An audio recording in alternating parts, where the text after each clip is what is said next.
Everyone और आज के क्लास के लिए थैंक यू फादर। पिता परमेश्वर, हम आपको धन्यवाद करते हैं इस सुंदर समय के लिए। प्रभु, आपके बड़े नाम के लिए धन्यवाद, आपके महान उपस्थिति के लिए। आपके वचन में लिखा है, जहाँ दो और तीन आपके नाम से इकट्ठे होते वहां पर आप हमारे बीच में हैं। जैसे पौलुस ने कहा कोरिन्थ की कलीसिया से कि आत्मा में मैं तुम्हारे साथ हूँ, वैसे ही प्रभु हम सब आत्मा में जुड़े हुए हैं, एक मन होकर हम आपके सामने आए हैं, वचन को सुनने के लिए आए हैं। इसलिए हम आपको धन्यवाद करते हैं। हम में से हर एक से आज आप बातें कीजिए, वचन का प्रकाशन दीजिए, वचन के रहस्यों को आप खोलिए। हम भूखे हैं और हम आपसे सुनना चाहते हैं। सारी महिमा आपको देते हैं, यीशु के नाम से हम मांगते हैं, सुन और ग्रहण कर। आमीन। Praise God. I want to welcome you all. आप सबका स्वागत है आज प्रेयर स्कूल में।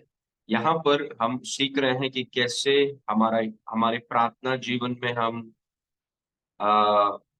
स्किलफुल हो, निपुण हो, प्रभावशाली हो, और कैसे हमारे प्रार्थना जीवन में हम स्थिर हो।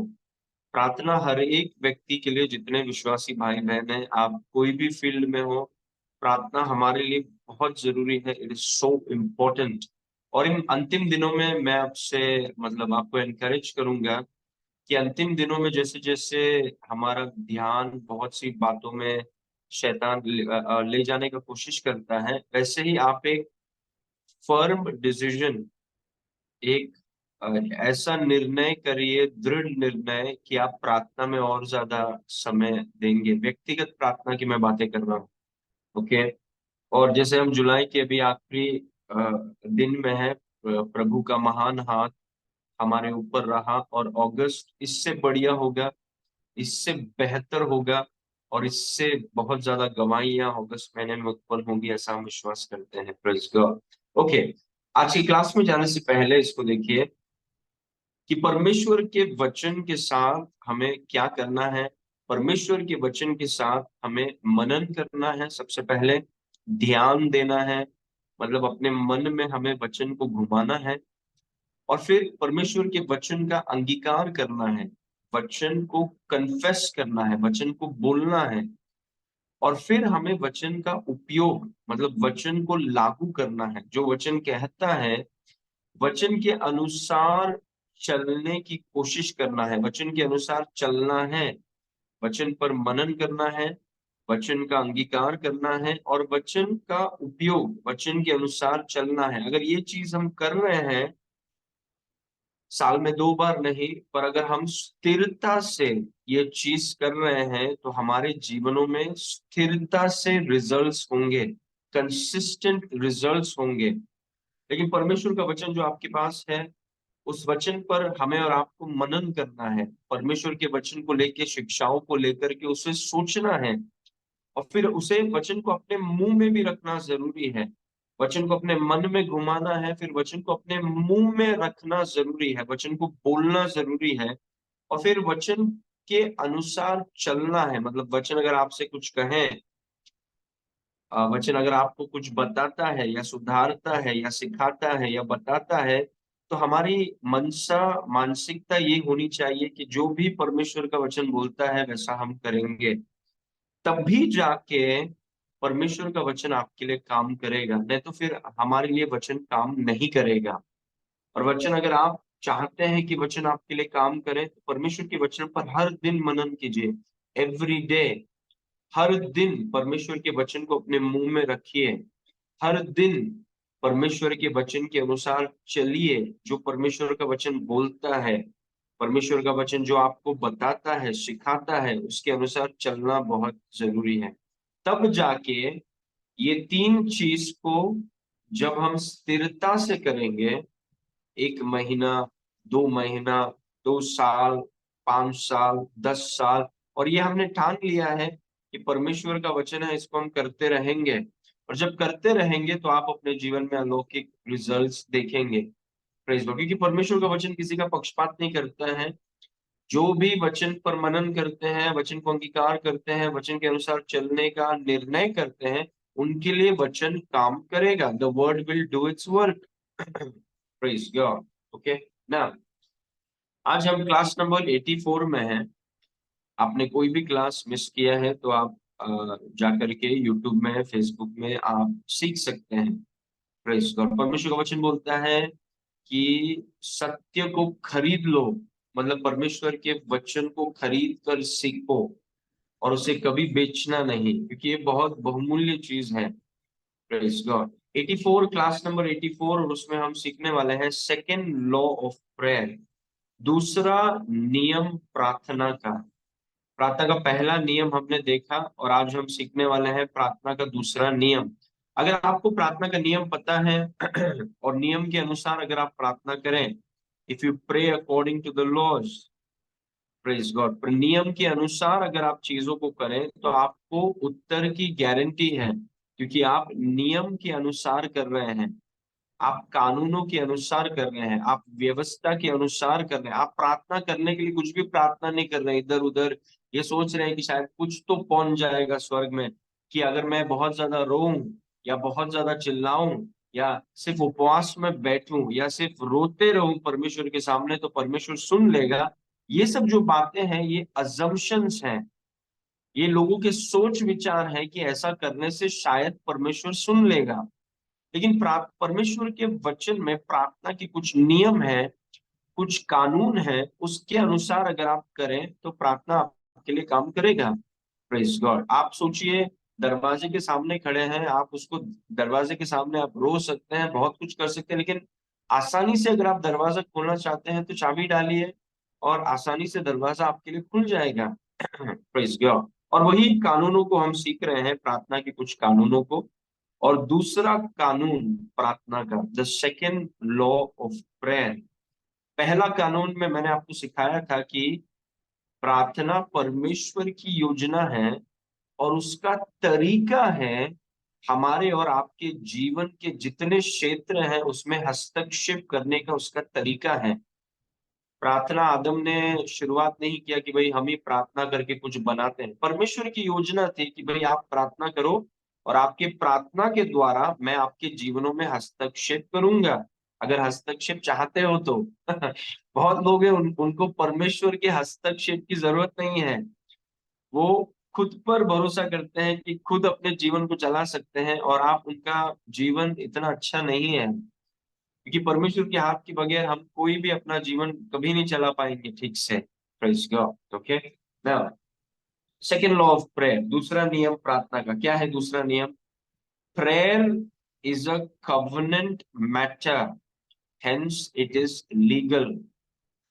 प्रार्थना वाचा का मामला है, इसीलिए यह कानूनी है।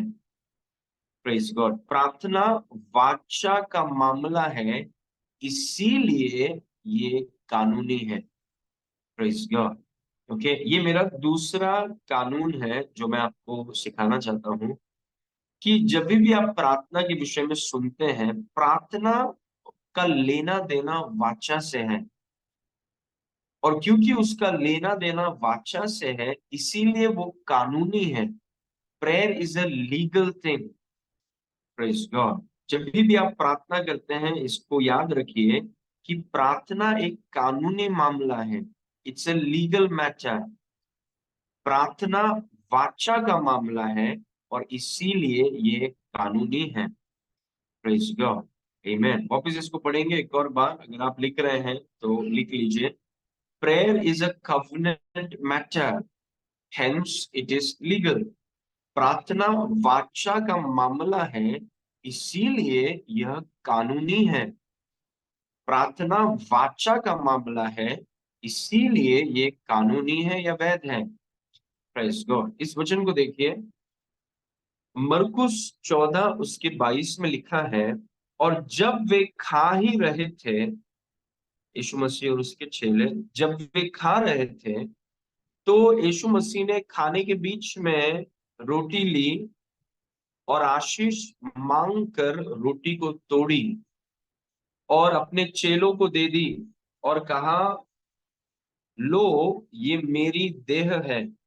Praise God. वर्स 23, ये संडे को हम प्रभु भोज लेंगे। वर्स 23, फिर उसने कटोरा लेकर धन्यवाद किया और उन्हें दिया और उन सब ने उसमें से पिया। वर्स 24, और उसने उनसे कहा, यह वाचा का मेरा वह लहू है जो बहुतों के लिए बहाया जाता है। अभी इंग्लिश में लिखा है, this is my blood of the new testament. Hindi में वो लिखा नहीं है, लेकिन हिंदी में यीशु मसीह क्या बोल रहे हैं, और उसने यीशु मसीह ने चेलों से कहा कि यह मेरे लहू में नई वाचा है। नई वाचा मतलब, अगर कोई नई वाचा बोल रहा है मतलब एक पुराना वाचा था, और यीशु मसीह बोल रहा है कि ये मेरे लहू में नई वाचा है, जिसका लहू बहुतों के लिए बहाया जाता है। और यीशु मसीह के क्रूस में जाने से पहले यीशु मसीह ने कहा कि ये मेरे लहू में नया वाचा है। तो इससे हमें क्या सीखने को मिलता है?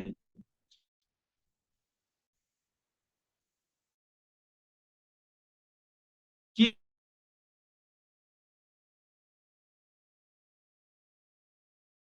कि हमारा एक मामला हो, व्यापार का मामला हो, सेवकाई का मामला हो, हमें ये समझना है कि हमारा परमेश्वर के साथ एक वाचा है। Praise God. और हम एक वाचा के लोग हैं, इसीलिए यीशु मसीह ने कहा नई वाचा। Praise God. एक नई वाचा। बहुत से विश्वासी हैं आजकल, वो जानते नहीं कि उनका परमेश्वर के साथ एक वाचा है। और जब तक आप नहीं जानेंगे कि आपका परमेश्वर के साथ एक वाचा है, तब तक आपका विश्वासी जीवन इतना बेहतर नहीं हो पाएगा जो होना चाहिए। यीशु मसीह ने कटोरा लिया और यीशु मसीह ने कहा, ये मेरा लहू नई वाचा को दर्शाता है। नई वाचा। Praise God. इब्रानियों में भी यही लिखा है, इब्रानियों 8 उसके 13 में लिखा है, नई वाचा की स्थापन से उसने प्रथम वाचा को पुरानी ठहराई। ध्यान से देखिए, इब्रानी की किताब बहुत बढ़िया किताब है, और इतना डीप और इतना भारी और इतना वजनदार किताब है इब्रानी की किताब। It's very powerful. इतना रहस्य इब्रानियों की किताब में पौलुस ने लिखा है पवित्र आत्मा के सामर्थ्य से। It's very deep. नई वाचा की स्थापन से प्रथम वाचा को पुरानी ठहराई, और जो वस्तु पुरानी और जीर्ण हो जाती है उसका मिट जाना अनिवार्य है। मतलब ये वचन में पवित्र आत्मा कहता है कि दो वाचा है। एक पुरानी वाचा है जो परमेश्वर ने इब्राहिम से बनाई थी जानवरों के लहू में। Praise God. उस वाचा के माध्यम से यीशु मसीह आया। परमेश्वर, इसको ध्यान से सुनिए, पुरानी वाचा, जो वाचा परमेश्वर ने इब्राहिम से बनाई जानवरों के लहू में, उस लहू के माध्यम से यीशु मसीह आया। क्योंकि परमेश्वर ने इब्राहिम से कहा कि तेरे बीज में सारी पृथ्वी आशीष पाएंगी, और वो बीज यीशु मसीह के बारे में कहा गया था। तो जो वाचा परमेश्वर ने इब्राहिम से बांधा जानवरों के लहू में, उस वाचा के द्वारा यीशु मसीह धरती पर आए। यीशु मसीह हमारे लिए मारे गए, और यीशु मसीह के लहू में परमेश्वर ने एक नई वाचा बनाई। पुरानी वाचा जानवरों के लहू में बनाई गई थी। नई वाचा जिसमें हम हैं, क्योंकि हम मसीह में हैं, प्रेज गॉड, हम मसीह में हैं, ये नई वाचा परमेश्वर ने यीशु के साथ बनाया, यीशु के लहू में। इसको ध्यान से सुनिए। पहली वाचा परमेश्वर ने इब्राहिम से बनाया जानवरों के लहू में, लेकिन दूसरी वाचा पिता परमेश्वर ने यीशु के साथ बनाया, जानवरों के लहू में नहीं, पर यीशु के लहू में। और क्योंकि हम यीशु में हैं, क्योंकि हम मसीह में हैं, तो मानो सर्वशक्तिमान परमेश्वर ने हमारे साथ वो वाचा बनाया है। Praise God. तो हम वाचा के लोग हैं। We are people of the covenant. ये मुझे और आपको जानना बहुत जरूरी। इसीलिए जब भी हम प्रभु भोज लेते हैं, हम क्या बोल रहे हैं कि पिता परमेश्वर, हमारा आपके साथ एक वाचा है, हमारा आपके साथ एक कवनेंट है, जिसको हम बोलते हैं पुराना नियम और नया नियम। जिस बाइबल को आप पढ़ते हैं, पुराना नियम मतलब पुराना वाचा, नया नियम मतलब न्यू टेस्टमेंट, मतलब नया वाचा, न्यू कवनेंट। और ये न्यू कवनेंट पिता परमेश्वर ने पुत्र परमेश्वर के साथ बनाया है यीशु के लहू में, और हम क्योंकि पुत्र में हैं, हम क्योंकि मसीह में हैं, मानो ये वाचा हमारे साथ बनाया गया है।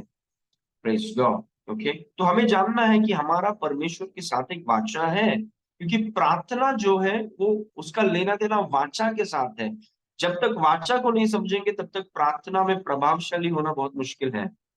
नई वाचा के स्थापन से उसने प्रथम वाचा को पुरानी ठहराई, और जो वस्तु पुरानी और जीर्ण हो जाती है उसका मिट जाना अनिवार्य है।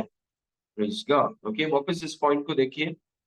ये मेरा आज का पूरा सेशन इस कानून पर है, मतलब ये समझ होना चाहिए। पहले कानून को हमने देखा कि प्रार्थना परमेश्वर की योजना थी, प्रार्थना आपकी और मेरी योजना नहीं है। प्रार्थना परमेश्वर की योजना थी, और उसका तरीका है आपके जीवनों में कुछ काम करने का तरीका है उसका। तो अगर आप प्रार्थना करेंगे तो वो कुछ करेगा, आप प्रार्थना नहीं करेंगे तो कुछ भी नहीं करेगा। Praise God. उसने हमें ये तरीका दिया कि मैं तुम्हें ये अधिकार देता हूं, अगर तुम चाहते हो कि मैं हस्तक्षेप करूं, कुछ करूं तुम्हारे लाइफ में, तुम्हारे जीवन में, फाइनेंसिस में, जो भी है, अगर मेरी हस्तक्षेप चाहते हो तो दुआ करना, क्योंकि परमेश्वर किसी के साथ जोर जबरदस्ती नहीं करता। Praise God. So prayer is a covenant matter, hence it is legal. प्रार्थना वाचा का मामला है, इसीलिए यह कानूनी है। Praise God. वाचा का मामला है, हम नए नियम में हैं, हमारा परमेश्वर के साथ एक वाचा है, और क्योंकि वाचा है इसीलिए प्रार्थना लीगल है या कानूनी है। Praise God. वापिस इसको देखिए, आगे पढ़ेंगे। एक उदाहरण यीशु मसीह ने दिया, लूका 18 उसके 1 में लिखा है, फिर उसने इसके विषय में कि नित्य प्रार्थना करना और हियाव न छोड़ना चाहिए उसने यह दृष्टांत कहा। यीशु मसीह ने कहा कि हमेशा प्रार्थना करना, हर दिन प्रार्थना करना, प्रार्थना का प्लानिंग पहले करना, बाकी सब बाद में करना। फिर उसने इसके विषय में कि नित्य प्रार्थना करना है, हियाव न छोड़ना, क्योंकि प्रभु चाहता है कि प्रभु के जितने बच्चे हैं सबके साथ प्रभु एक व्यक्तिगत संबंध चाहता है। Praise God. इसीलिए सबको बोलता है कि मेरे साथ आकर के समय बिताओ, और मेरा ये मानना है कि वो सफलता की कुंजी है, उसके साथ बैठना। फिर उसने इसके विषय में कि नित्य प्रार्थना करना और हियाव न छोड़ना चाहिए, उसने ये दृष्टांत कहा कि किसी नगर में एक न्यायी रहता। अभी वेरी इंटरेस्टिंग चीज है कि प्रभु प्रार्थना के बारे में बोल रहा है और न्यायी का जिक्र कर रहा है, मतलब प्रार्थना कुछ कानूनी मामला है लगता है, क्योंकि यीशु मसीह एग्जाम्पल्स ऐसे टाइम पास के लिए एग्जाम्पल नहीं लेता है कि कोई एग्जाम्पल मिल नहीं रहा था, वहां पर एक न्यायी चल रहा है तो चलो न्यायी का एग्जाम्पल लेते हैं। प्रभु जो एग्जाम्पल लेता है वो एग्जाम्पल्स में भी बहुत गहराइयां छुपी हुई है। जैसे प्रभु ने कहा परमेश्वर के राज राई के दाने के समान है। क्या राई का दाना किधर पड़ा हुआ था इसलिए उठा लिया? नहीं, राई का दाना क्यों बोला? क्योंकि राई के दाने में कुछ है जिससे हम परमेश्वर के राज्य के बारे में सीख सकते हैं, उनकी उदाहरण में भी बहुत गहराई है। तो प्रभु ने जब प्रार्थना का जिक्र किया तो प्रभु एक न्यायी के बारे में बोल रहा है, और जब आप न्यायाधीश के बारे में बोल रहे हैं मतलब कानूनी मामला है, ये कोर्ट कचहरी का मामला है। प्रार्थना एक कोर्ट कचहरी का मामला है, एक कानूनी मामला है, और इसीलिए वाचा समझना जरूरी है। Praise God. हम थोड़ा गहरा जा रहे हैं, we are going little deep, इसलिए आप जितने लोग आए हैं अभी हम और गहरा जाएंगे। हम प्रकाशन में इतना गहरा जाएंगे जब हम पहले कभी नहीं गए हैं, क्योंकि हम बहुत भूखे हैं, वी आर वेरी हंग्री, और हमारा पूरा ध्यान यीशु मसीह पर है। हमें केवल ऊपर चल, अगर आप उसकी तरफ देखते रहेंगे आप सिर्फ ऊपर जाएंगे, you will only go high. Praise God. इसलिए इधर उधर हम न देखें, यीशु की तरफ देखें और भागते रहें, just keep running. Praise God. So किसी नगर में एक न्यायी, वेरी इंटरेस्टिंग, प्रार्थना के बारे में प्रभु बात कर रहे हैं और फिर न्यायी का जिक्र हो रहा है। क्या न्यायालय से कुछ लेना देना है? क्या कचहरी से कुछ लेना देना है? क्या कानूनी चीजों के बारे में बात किया जा रहा है प्रार्थना के विषय में? किसी नगर में एक न्यायी रहता था जो न परमेश्वर से डरता न किसी मनुष्य की परवाह करता, वह स्त्री, और उसी नगर में एक विधवा भी रहती थी जो उसके पास आकर कहा करती थी कि मेरा न्याय चुकाकर मुझे मुद्दई से बचा। बस 4, उसने कितने समय तक तो न माना, परंतु अंत में मन में विचार कर कहा, यद्यपि मैं न परमेश्वर से डरता और न मनुष्य की कुछ परवाह करता हूं। वर्स 5, तो भी यह विधवा मुझे सताती रहती है, इसीलिए मैं उसका न्याय चुकाऊंगा, कहीं ऐसा न हो कि घड़ी घड़ी आकर अंत को मेरे नाक में दम करें। वर्स 6, प्रभु ने कहा, सुनो कि यह अधर्मी न्याय क्या कहता है। प्रार्थना के विषय में प्रभु सिखा रहा है कि वर्स 7, सो क्या परमेश्वर, वेरी वेरी बहुत इंटरेस्टिंग वर्स है, सो क्या परमेश्वर अपने चुने हुओं का न्याय न चुकाएगा। एक नाई का उदाहरण दिया, एक विधवा का उदाहरण दिया जो प्रार्थना करना छोड़ती नहीं है। फिर परमेश्वर के बारे में कहा कि सो क्या परमेश्वर अपने चुनो हुओं का न्याय न चुकाएगा जो रात दिन उसकी दुहाई देते रहते हैं, और क्या उनके विषय में क्या वो देर करेगा। बस 8, मैं तुमसे कहता हूं वो तुरंत उनका न्याय चुकाएगा। न्याय कैसे चुकाएगा? क्योंकि वो परमेश्वर न्यायाधीश है, ही इज जज। पूरे कायनात, पूरे ब्रह्मांड, पूरे दुनिया का जो कुछ है उसका न्यायाधीश है परमेश्वर। वो सुप्रीम कोर्ट का न्यायाधीश नहीं है, वो हाई कोर्ट का न्यायाधीश नहीं है। पूरे दुनिया का जो कुछ है, दृश्य और अदृश्य क्षेत्र में, आत्मिक और शारीरिक क्षेत्र में जो कुछ है, वो उस क्षेत्र का न्यायाधीश है। और प्रार्थना एक कानूनी मामला है। प्रार्थना का लेना देना परमेश्वर के वाचा के साथ है, और इसीलिए प्रार्थना कानूनी मामला है। हमें लगता है कि अगर हम थोड़ा रो देंगे, थोड़ा चिल्ला देंगे, थोड़ा चीजों को दोहरा देंगे, थोड़े चीजों को अगर हम हमें क्या क्या हम इस्तेमाल करने का कोशिश करते हैं, क्या क्या टैक्टिक्स इस्तेमाल, नहीं, प्रार्थना एक कानूनी मामला है। प्रार्थना एक वाचा का मामला है। मतलब कुछ तरीके हैं, कुछ समझ है, अगर उस हिसाब से हम जाएंगे तो हमारा न्याय मिलना अनिवार्य है, गारंटीड है। प्रेज गॉड, आमेन। मैं तुमसे कहता हूं कि वह तुरंत उनका न्याय चुकाएगा। क्यों न्याय चुकाएगा? क्योंकि वो न्यायाधीश है, कोर्ट कचहरी का मामला है ये। Praise God. मैं तुमसे कहता हूं वह तुरंत उनका न्याय चुकाएगा। तो भी मनुष्य का पुत्र जब आएगा तो क्या वह पृथ्वी पर विश्वास पाएगा? मनुष्य का पुत्र जब आएगा तो क्या वो धरती पर विश्वास पाएगा? Very interesting. Okay, number 2, the blood of the covenant gives you access and boldness in the judge's presence, God's presence. वाचा का लहू आपको परमेश्वर की उपस्थिति तक पहुंच और साहस प्रदान करता है। प्रार्थना करने की हिम्मत आपके पास कैसे आई? मतलब सर्वशक्तिमान परमेश्वर, पूरे सब कुछ का न्यायाधीश, उसके सामने जाने का हिम्मत आपके पास कैसे आया? क्या कोई भी उठ करके जा सकता है सर्वशक्तिमान परमेश्वर के पास? नहीं। लेकिन क्योंकि हमारा परमेश्वर के साथ एक वाचा है। आपको याद होगा, मैं इब्राहिम के बारे में पढ़ रहा था। परमेश्वर ने इब्राहिम के साथ वाचा किया जानवरों के लहू में। अभी परमेश्वर ने देखा कि सोदोम और गुमोरा, वहां पर जो गंदगी है, जो दुष्टता है, जो पाप है, इतना ज्यादा है कि वो स्वर्ग तक उठ करके आ रहा था। तो परमेश्वर ने स्वर्गदूतों के साथ, परमेश्वर नीचे आता है ये देखने के लिए कि सौदम और गोमोरा में चल क्या रहा है।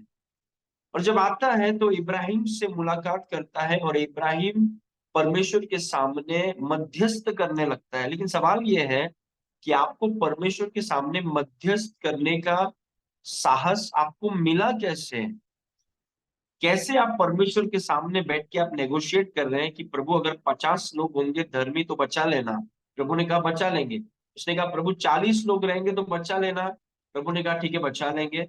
वो 20, 30 कहा, 20 कहा, और फिर अंत में इब्राहिम परमेश्वर के साथ मध्यस्थ कर रहा है कि प्रभु अगर 10 धर्मी लोग भी अगर सोदोम और गोमोरा है तो उसे बचा लेना। प्रभु ने कहा अगर 10 रहेंगे तो मैं सोदोम और गोमोरा को नाश नहीं करूंगा। भाई, आप जानते हैं दुनिया के किसी भी कोने में कितनी भी गंदगी हो, अगर वहां पर 10 विश्वासी लोग हैं पूरे देश में, अगर वो पूरे स्टेट में अगर 10 विश्वासी लोग हैं जो स्वार्थी न होकर परमेश्वर की एजेंडा को लेकर अगर प्रार्थना करें, तो परमेश्वर कहता है कि मैं उस देश का नाश नहीं करूंगा। लेकिन सवाल ये है कि इब्राहिम को परमेश्वर के सामने इतना बात करने का हिम्मत कैसे हुआ? 50 से 45, 45 से 40, 40 से 30, 30 से 20, 20 से 10, और परमेश्वर उसके साथ नेगोशिएशन चल रहा है। इतना हिम्मत और साहस आपके पास आया कैसे? बादशाह के लहू के कारण। बादशाह के लहू के कारण आप परमेश्वर की उपस्थिति में खड़े रहने का आपके पास हैसियत है। Praise God. और ये समझ हमें होना बहुत जरूरी है। और नए नियम में हम जानवरों के लहू को लेकर परमेश्वर की उपस्थिति में नहीं जाते हैं। हमारे पास यीशु का लहू है। हम यीशु के लहू से, क्योंकि बिना लहू के आप अति पवित्र स्थान में नहीं आ सकते। आप न्यायाधीश के सामने आप नहीं आ सकते। आपके पास लहू होना बहुत जरूरी है। Praise God. So, the blood of the covenant gives you access and boldness in God's presence. वाचा का लहू, जो वाचा में जो चीज को काटा गया था, वाचा का मतलब है काटना। Praise God.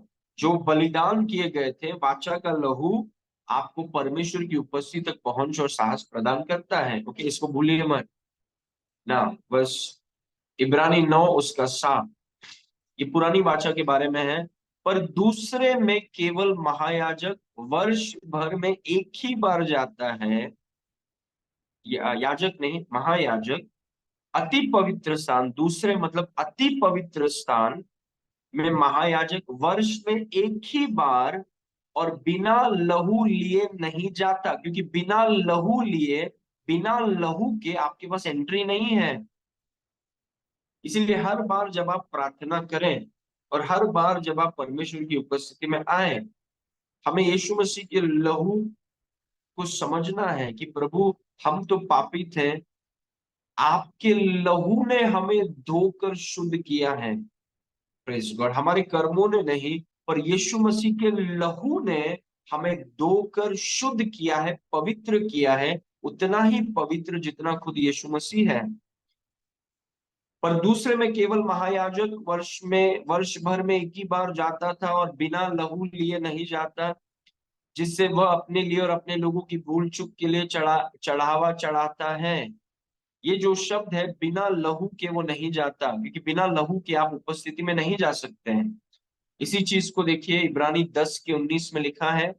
सो हे भाइयों, इब्रानी 10 उसका 19, इब्रूज 10:19। सो हे भाइयों, जबकि हमें यीशु के लहू के द्वारा, उस यीशु के लहू के द्वारा, पुराने नियम में बिना लहू के उपस्थिति में नहीं आना, नए नियम में, सो हे भाइयों बहनों, जबकि हमें यीशु के लहू के द्वारा उस नए और जीवित मार्ग से पवित्र स्थान में प्रवेश करने का हियाव हो गया है। क्यों हमारे पास कॉन्फिडेंस है न्यायाधीश के पास जाने का?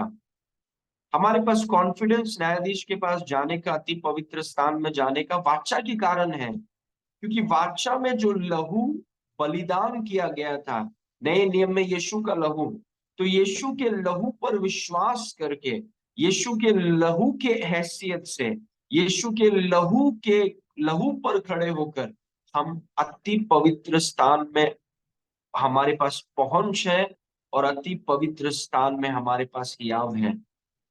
Praise God. हम ऐसे लोग नहीं है जो बोलते हैं कि हम पवित्र स्थान में जा ही नहीं सकते। नहीं, हम जा सकते हैं, क्योंकि हमारा परमेश्वर के साथ एक वाचा है, और वाचा के लहू के द्वारा हियाव के साथ आप अति पवित्र स्थान में जा सकते हैं, और आप परमेश्वर के सामने खड़े हो सकते हैं, क्योंकि आप पापी नहीं हैं। कुछ लोग परमेश्वर की उपस्थिति में जाते हैं और बोलते हैं, प्रभु मैं तो कीड़ा हूं। आपको लहू में डुबाया था कि कहाँ पे डुबाया था आपको? यीशु मसीह के लहू में डुबाने के बाद भी आप कीड़े हैं? मतलब कैसी प्रार्थना है ये? प्रभु हम तो इतने अयोग्य हैं और हम तो बेकार हैं। आप लहू में डुबाने से पहले बेकार थे, लहू में डुबाने के बाद अगर तब भी बेकार है, मतलब यीशु मसीह का लहू काम नहीं किया। और कई बार हम प्रार्थनाओं को लेकर ऐसी प्रार्थना करते रहते हैं कि कोई ऐसा करते हैं तो हमें लगता है कि हमें भी वही करना है। नहीं, यीशु मसीह के लहू के द्वारा आपके पास अति पवित्र स्थान में खड़े रहने का हियाव है और आपके पास पहुंच है। आपको रोका नहीं जाएगा, स्वर्गदूत आपको रोक कर बोलेंगे नहीं, नो एंट्री, आप लोग तो पापी लोग हैं, आप लोग कैसे आ गए यहाँ पर। नहीं, यीशु के लहू के माध्यम से आए हैं, यीशु के लहू के हैसियत हम आए हैं। Praise God. Okay, now next, the name of the covenant and the terms of the covenant guarantees God's attention and his response. The name of the covenant and the terms of the covenant guarantees God's attention and response. वाचा का नाम और वाचा की शर्तें या फिर वाचा की प्रतिज्ञाएं भी इसमें आ जाती हैं। वाचा का नाम और वाचा की शर्तें परमेश्वर के ध्यान और परमेश्वर की प्रतिक्रिया की गारंटी देती हैं। Praise God. जैसे मैंने अक्सर आपको विवाह के बारे में कहा है, जब मेरे और मेरी पत्नी का विवाह हुआ, जब विवाह हुआ तो हम हमारा एक दूसरे के साथ वाचा बना। जब भी आपका विवाह होता है तो आपका पति और पत्नी का वाचा होता है, वो वाचा में एक हो जाते हैं। और वाचा में क्या होता है, जो पति का नाम है वो पत्नी को मिल जाता है। तो मेरे पत्नी के नाम के साथ मेरा नाम जुड़ गया, क्योंकि हम दोनों वाचा में हैं, तो मेरा नाम उनको मिल गया। वाचा में व्यक्ति को नाम दिया जाता है। मतलब जो एक एक समय पर वो अलग जगह पर रहा करती थी, अलग स्टेट से थी वो, अलग, लेकिन जब उनका वाचा मेरे साथ हुआ और जब मेरा नाम उनको मिला, तब वो अभी मेरे साथ रहती है। वो मेरे जो स्तर पे मैं हूं, वो स्तर पर वो आ गई, वो जगह पर वो आ गई, वो हैसियत पर वो आ गई, क्योंकि वाचा में आपको, जिसके साथ आपने वाचा बांधा है, उसका नाम आपको मिल जाता है। Praise God. वाचा के बाद भी आपका नाम वही नहीं रहता है, आपका नाम बदल जाता है। Praise God. आपको पति का नाम मिल जाता है। जब हमने परमेश्वर के साथ वाचा बांधा यीशु के लहू में, आपको यीशु का नाम दिया गया है। Praise God. आपको यीशु का नाम दिया गया है। इसीलिए हर बार जब आप प्रार्थना करते हैं, जैसे इस चीज को देखिए, इस वचन को देखिए, यूहन्ना 15 उसका 16, उसमें लिखा है, तुमने, यीशु मसीह ने कहा, तुमने मुझे नहीं चुना, परंतु मैंने तुम्हें चुना है और तुम्हें ठहराया कि तुम जाकर फल लाओ।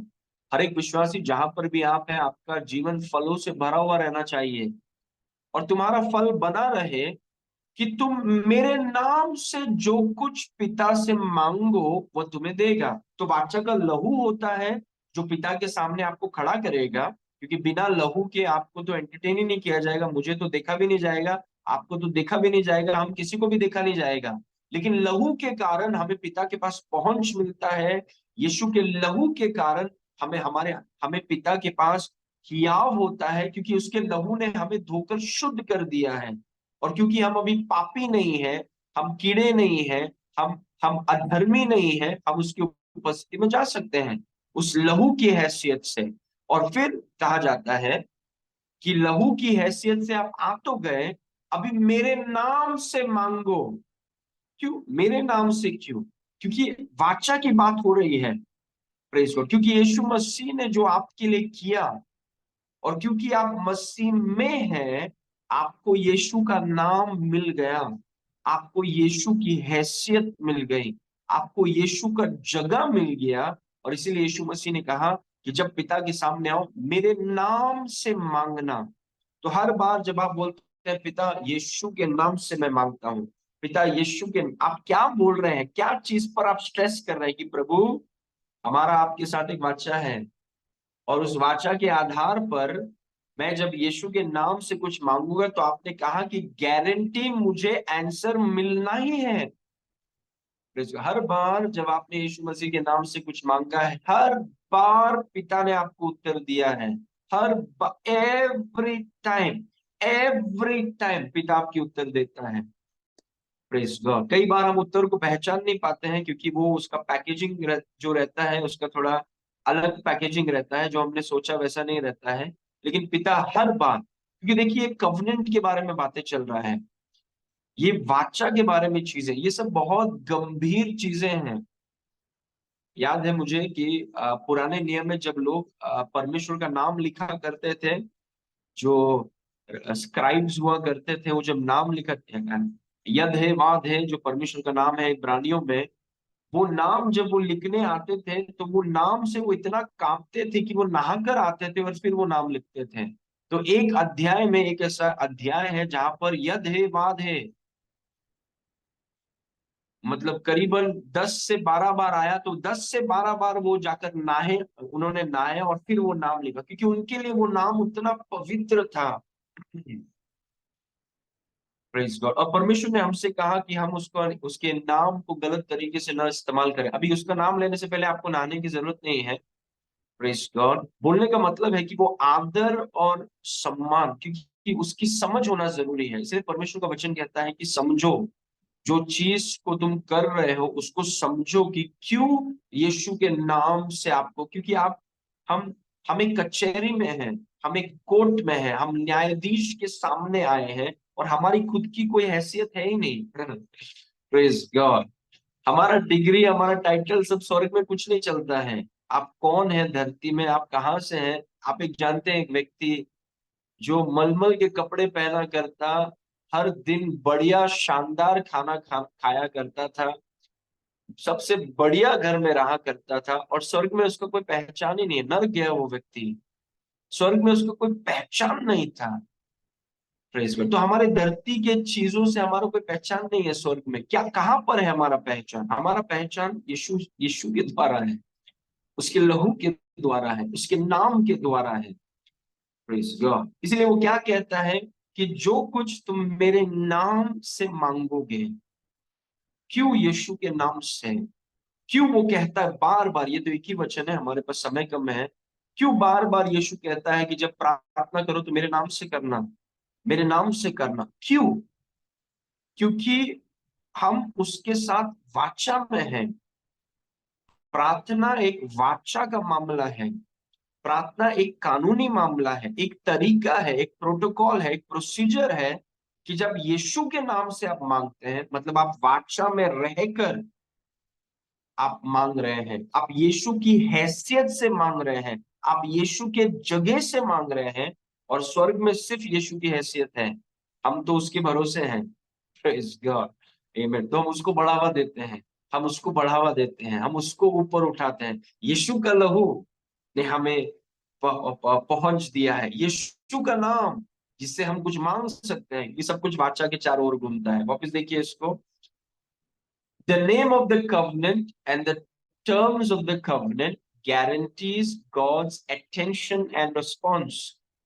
अगर आप यीशु के लहू के माध्यम से आएंगे उसके पास, यीशु के नाम से मांगेंगे, और वाचा के शर्तों और वाचा के प्रतिज्ञा के अनुसार मांगेंगे, आपके पास परमेश्वर सुनेगा और प्रतिक्रिया देगा। ये गारंटी है, इट्स गारंटी।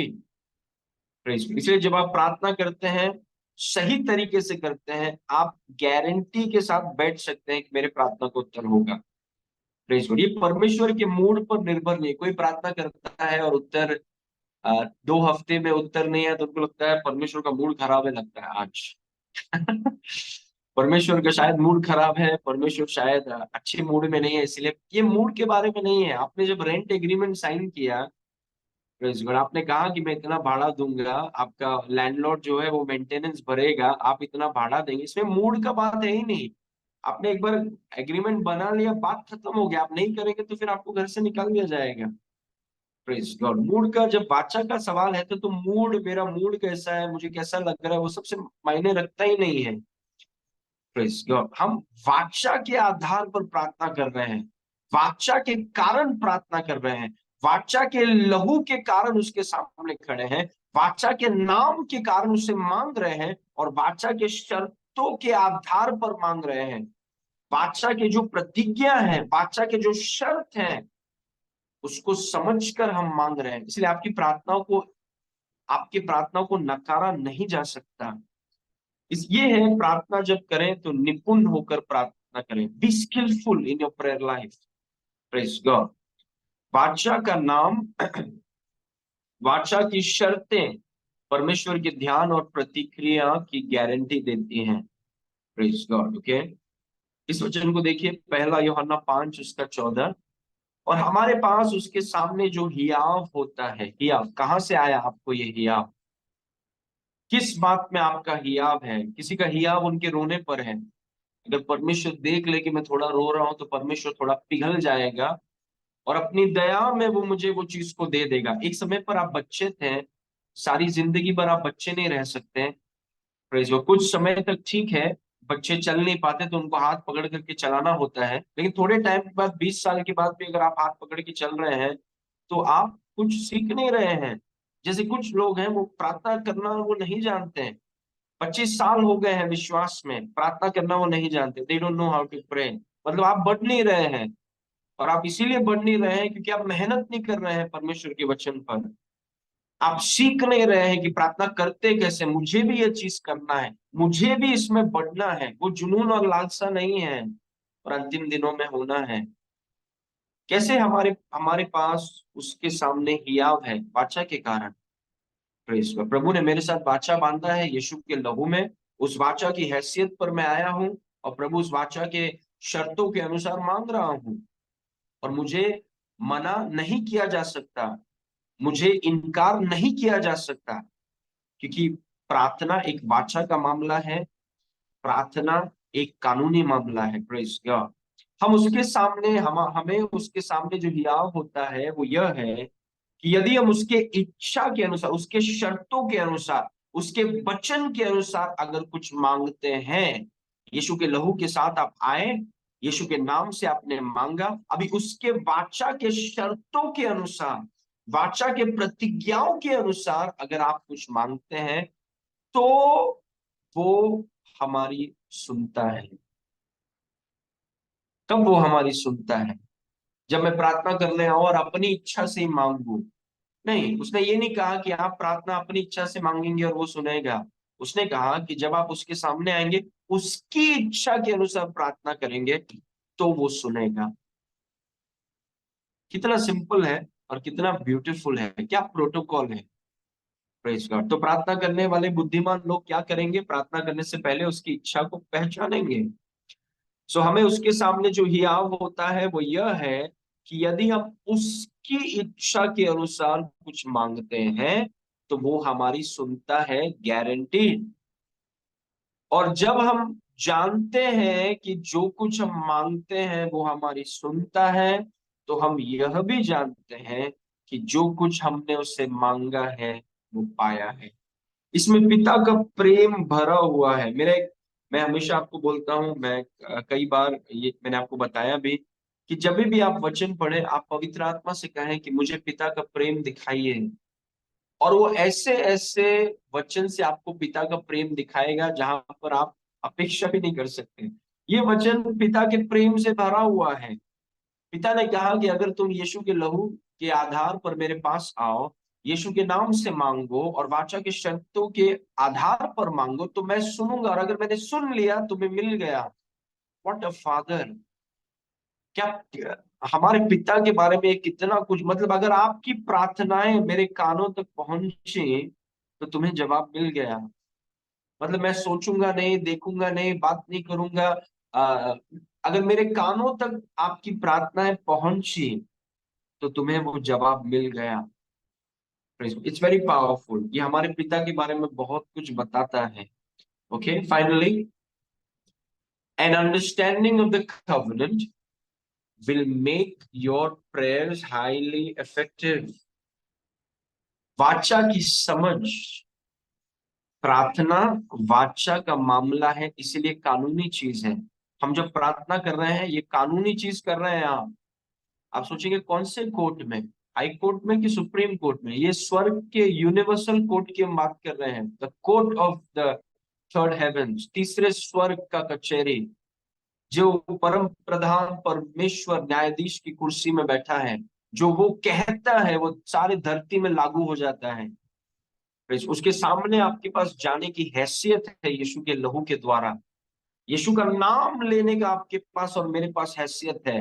उसके जो वाचा के शर्तों को लेकर उसके पास आके खड़े रहकर आप बोल सकते हैं कि प्रभु आपके वचन में ये लिखा है और मैं इस चीज की मांग करता हूं आपके बेटे के नाम में और आपके लहू से मैं आपके पास आया हूं। आपको इनकार नहीं जा सकता, आपको मना नहीं किया जा सकता। प्रेज गॉड, क्योंकि आपको कुंजी मिल गया। बुद्धिमान लोग वही है, मैंने हमेशा आपसे कहा है, बुद्धिमान लोग वो है जो एक क्षेत्र के कानूनों को पहले सीखते हैं। Praise God. An understanding of the covenant will make your prayers highly effective. वाचा की समझ आपकी प्रार्थना को अत्यधिक प्रभावशाली बना देगी।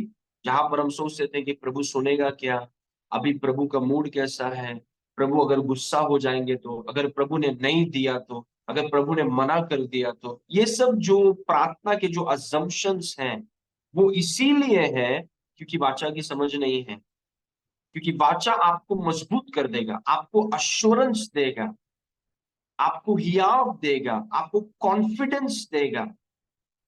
Praise God. ओके, तो जब आप वाचा के लहू के माध्यम से उसके पास आते हैं, वाचा का नाम यीशु मसीह के नाम से प्रार्थना करते हैं और वाचा के शर्तों को आप रखते हैं, वाचा के प्रतिज्ञा और शर्तों के अनुसार आप आते हैं, तो आपके प्रार्थनाओं को इनकारा नहीं जाएगा। और यही पॉइंट मैं आपको बताना चाहता हूँ कि प्रार्थना एक वाचा का मामला है। जब भी प्रार्थना करें, वाचा के बारे में समझिए। आपका सर्वशक्तिमान परमेश्वर के साथ एक वाचा है यीशु के लहू में। और हर बार जब आप यीशु के लहू की महिमा कर रहे हैं, आप वाचा को बढ़ावा दे रहे हैं, आप वाचा को बढ़ावा दे रहे हैं। हर बार जब आप यीशु के लहू को लेकर आप उसको, प्रभु आपके लहू में जय, आपके लहू को मैं बढ़ाता हूं, आपके लहू के कारण आज मेरा कोई हैसियत है, आपके लहू के कारण मेरे पास अति पवित्र स्थान में, जहां पर पुराने नियम में एक व्यक्ति साल में एक बार कांपते हुए जाता था, आज मैं कितनी भी बार, कितनी भी समय, कभी भी जब मेरा मन चाहे यीशु के लहू के द्वारा पिता के पास जा सकता हूँ। Praise God, these are beautiful things. आइए प्रार्थना करेंगे। Thank you Jesus. पिता परमेश्वर, हम आपको धन्यवाद करते हैं ये सुंदर समय के लिए। प्रभु आपके वचन के लिए धन्यवाद, आपके लहू के लिए धन्यवाद, आपके वाचा के जो शर्त है, वाचा के जो प्रतिज्ञा है, वाचा का जो संविधान है, वाचा को जो नाम है, इसका गहरा समझ आप हमें दीजिए। हमें बताइए कि प्रार्थना आप चाहते हैं कि हम प्रार्थना करें और आप हमारी प्रार्थना को उत्तर देते हैं, इसलिए धन्यवाद। जितने लोग जुड़े हैं सभी के लिए धन्यवाद। प्रभु जितने बीमार हैं आज, जितनों में खांसी, सर्दी, सरदर्द, कमजोरी, कोई भी प्रकार की बीमारी हो, पिता यीशु के नाम से आप उन्हें छूइए इसी वक्त। उनके शरीरों में आपके जीवनों को हम आजाद करते हैं। उस बुखार, उस सर्दी, उस कमजोरी को मैं डांटता हूं, निकल उनके शरीर से यीशु के नाम से। अब प्रभु एक नया शक्ति वो हम आजाद करते हैं आज यीशु के नाम से।